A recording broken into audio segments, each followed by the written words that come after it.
us where we are this evening.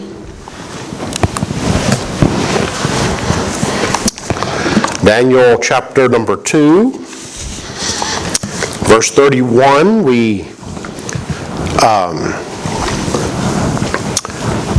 saw where Daniel had told the king of this image.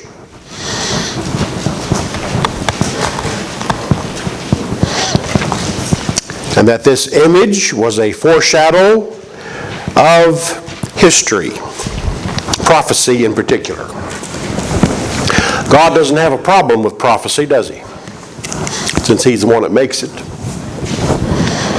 And so he describes it to him. And then we go down to verse number 36. This is the dream, and we will tell the interpretation thereof before the king. Remember, he wanted them to tell what the dream was and what it meant. And nobody could until they brought Daniel in. Thou, O king, art a king of kings, for the God of heaven hath made thee a kingdom, power, and strength, and glory. Amen? He's telling the king, God gave you this. God made you who you are. And just to remind you who's really in charge, really.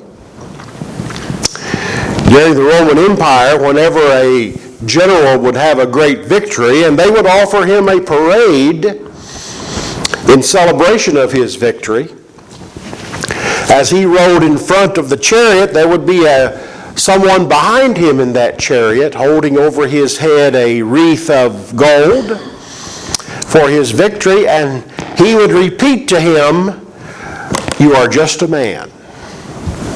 You are just a man."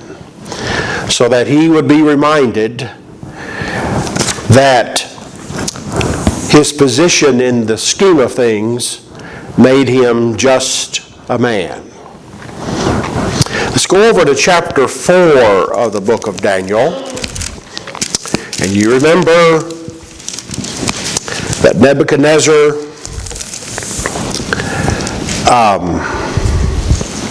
starting with verse number 28. How do we usually say these things? That Nebuchadnezzar got full of himself. He started bragging, "Look what I have done."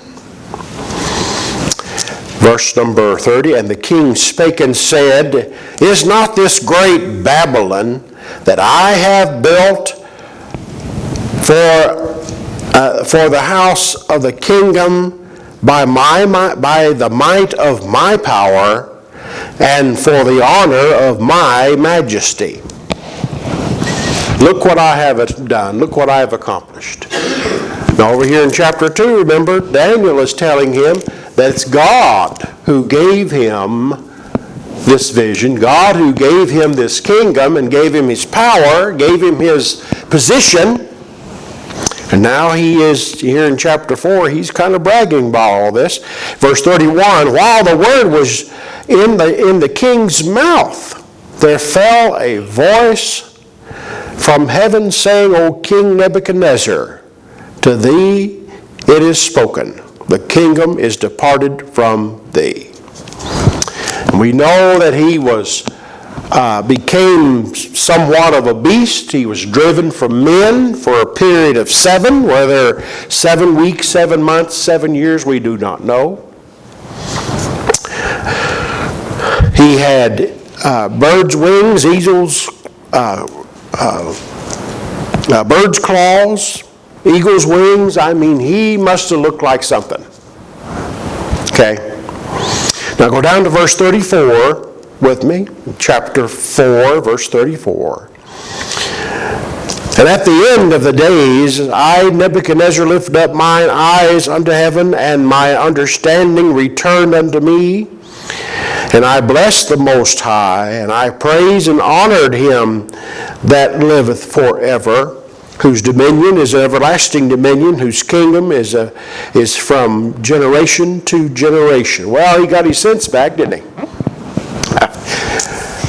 His understanding returned. That's what separates us from the animals, isn't it? Our understanding, our ability to reason.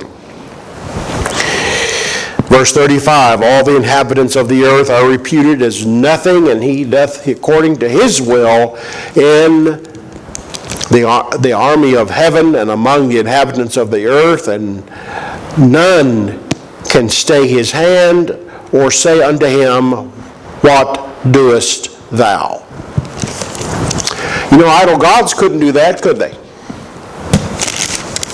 You know, in Isaiah 44, Isaiah is asking them, why are you praying to this thing, this piece of wood that you had to make and cut out, and you gather up the shavings and stuff that is left to take into your house and you burn to make food with it?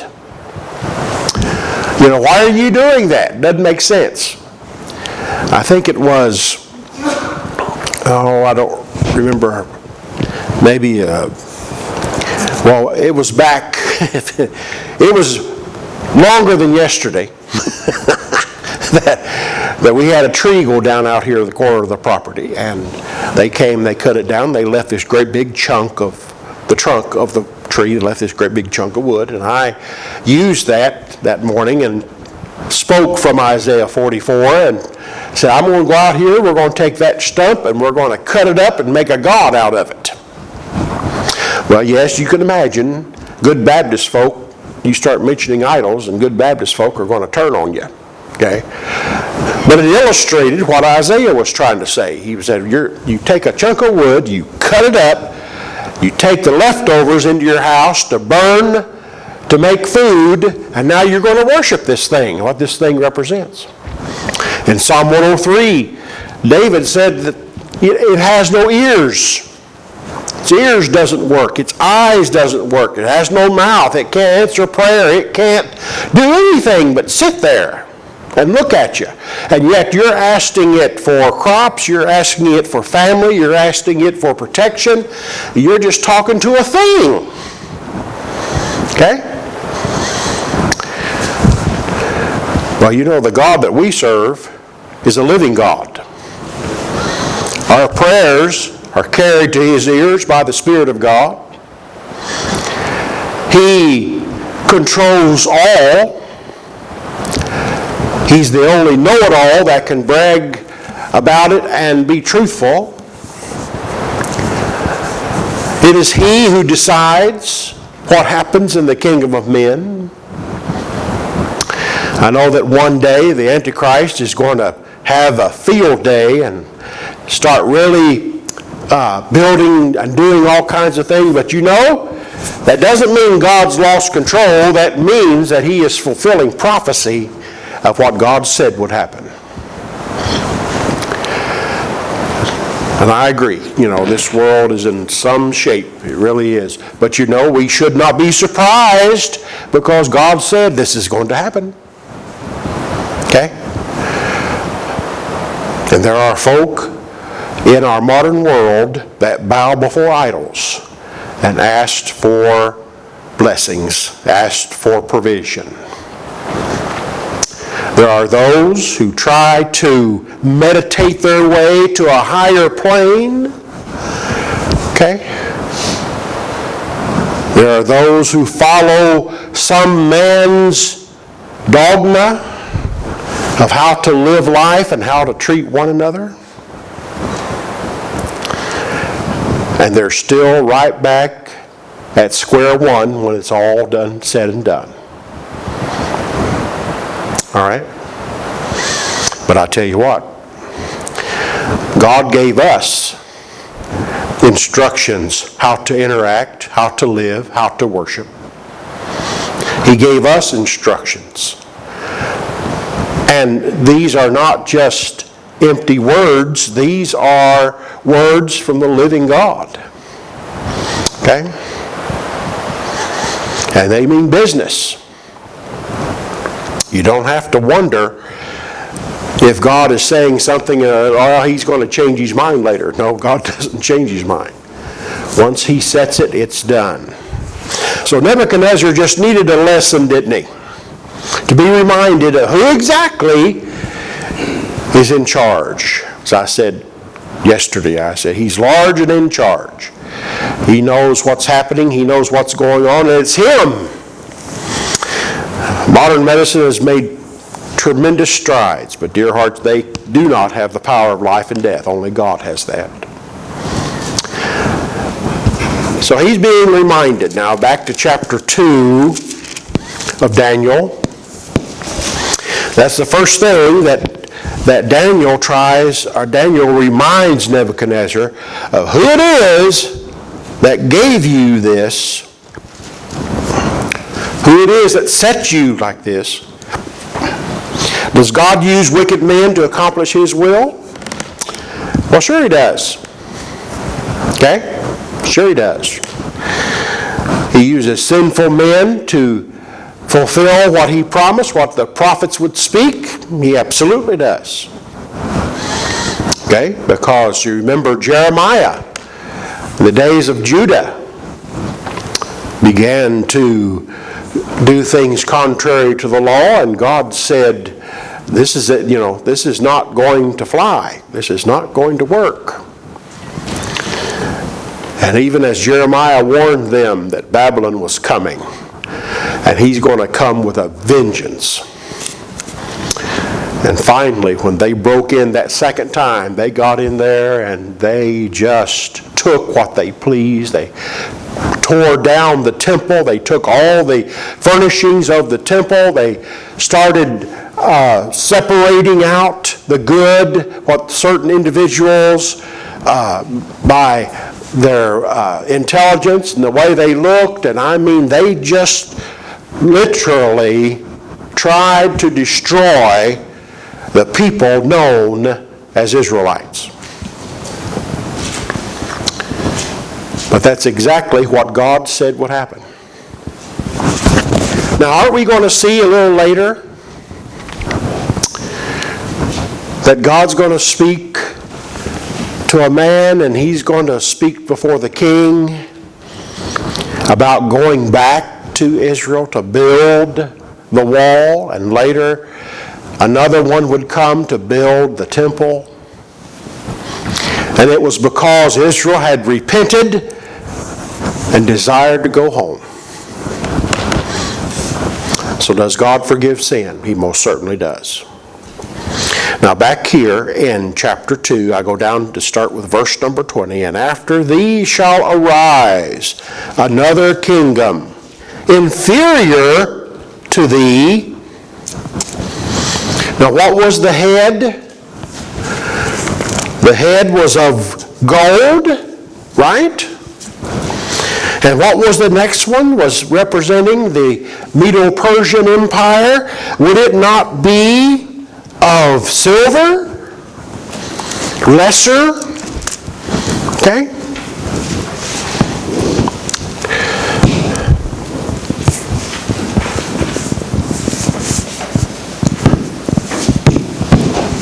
All right. Verse 39 is where I'm reading. And after thee shall arise another kingdom inferior to thee, and another third kingdom of brass, which shall bear rule over all the earth. We know that to be the Grecian Empire, don't we? Okay? The Grecian Empire. Alexander the Great was a nut. There's no other way to say it. He was a nut. But he was a battle strategist, bar none. Okay? And shall rule all the earth. That's exactly what he did. He conquered all the earth by the age of 30 and then sat down and cried because there was no place else to conquer. But he had taken everything. On top of that, Alexander the Great would build roads, which would give the army better access to various parts of the empire, so they could get there sooner. And you know, after, when Alexander the Great, he did have a son, okay? He did have a son, but his generals killed him and killed his mother. And then they sat down together, these four generals, and started deciding who's going to, when they started talking about who's going to take over take his place. So they decided that they would split the kingdom 4 ways. And is it not true that a kingdom divided cannot stand? Okay. But lesser, inferior than the one before. Babylon was a power, we would call it a world power in its day. Rich, lots of gold, and they went through the land like a herd of locusts and just taken everything. And if anybody tried to resist them, they would just mow them down. Okay? Now, somebody brings out the furnishings from the temple to his drunken party, okay? And he sees handwriting on the wall, right? Half my kingdom to know what that says. Daniel said, well, that's easy. The kingdom is taken from you. You will lose it tonight. And he did. Okay? He lost it to the Greeks. Just that fast. All right? So, inferior. Verse number 40. And the fourth kingdom shall be strong as iron, for as much as iron breaketh in pieces and subdueth all things, and as iron that breaketh all these, shall it break in pieces and bruise. Of course, again, Alexander just came and just took everything. He was a battle strategist. He had the army, he had the weapons, and they just went through and took everything. The 4 generals, when the first general was attacked, he put out a call to the other 3 saying, hey, come and help us. Come and help us. Well, they told him no. Okay, you're on your own. Well, then it got a lot less funny when they attacked them. Because one by one, the Grecians attacked those generals' territories, and it was not a problem for Alexander to take them. Now, if they would have stood together and band their armies together, they probably could have stopped Alexander, but they didn't do that, did they? Okay? So, we know that the Babylonian Empire is going to fall. We already know that. We know that the Medes and the Persians will come into play. Okay? And then after the Medes and the Persians comes the iron, which is Greece. The Greek gods, Zeus, Hera, the Greek gods came from the Greeks. All right? Someone help me here. Doesn't our calendar, does it not have Greek background? The days of the week?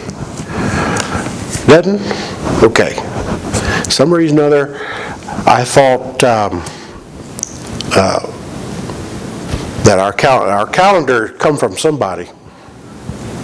I'm sorry? Come from Rome. Okay, well, that's the Greeks. All right. But the days of the week are named after Norse mythology. Isn't that great? Okay, let's go down to verse 41. And whereas thou sawest the feet and toes, part of potter's clay and part of iron, the kingdom shall be divided, but there shall be, he in it of the strength of the iron, for as much as thou sawest the iron mixed with miry clay. Well, that's really when things get the weakest. So the further down you go through this statue that Nebuchadnezzar saw, the weaker it gets. Okay? And we'll eventually get to the feat of iron and clay a little later on.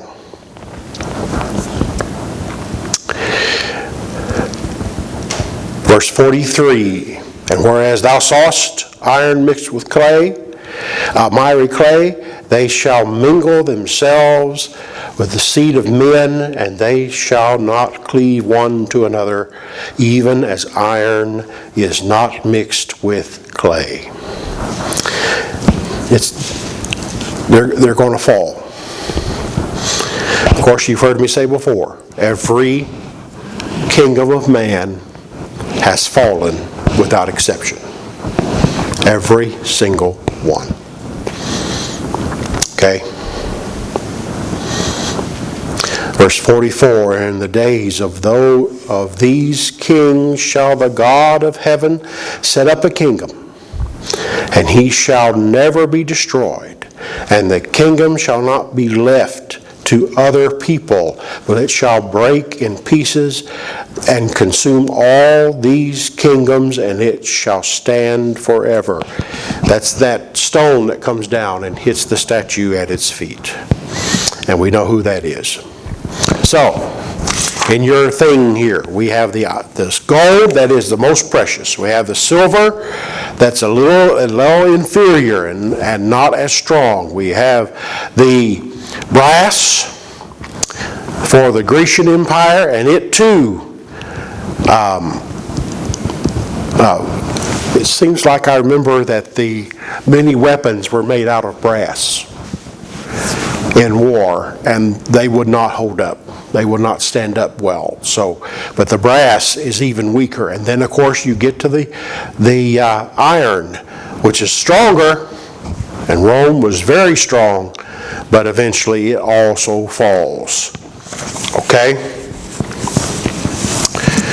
Now, next time we're going to look to chapter 3, and we're going to see Nebuchadnezzar demand that this image be worshipped.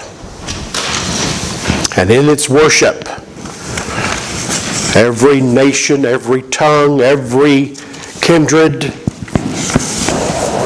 to bow down before this statue. And there are three that do not or will not do it. Okay. Your papers were this that I gave out to you, these backs. I was telling Frank today that they're from the bulletins. They put these blank sheets to separate the bulletins week to week. And I save the paper so it's not wasted. Yeah, I know. It's sad. But I save them. When I went to Naperville, they had 12, 14 boxes of bulletins, the old style bulletins. And so I started using them, and then what was left, I used the backs of them, or the blank side of them, to print stuff on and use it as paper. I know, I'm sad, and I don't like to throw things, good things away. I just don't like to do it. Stand with me, please.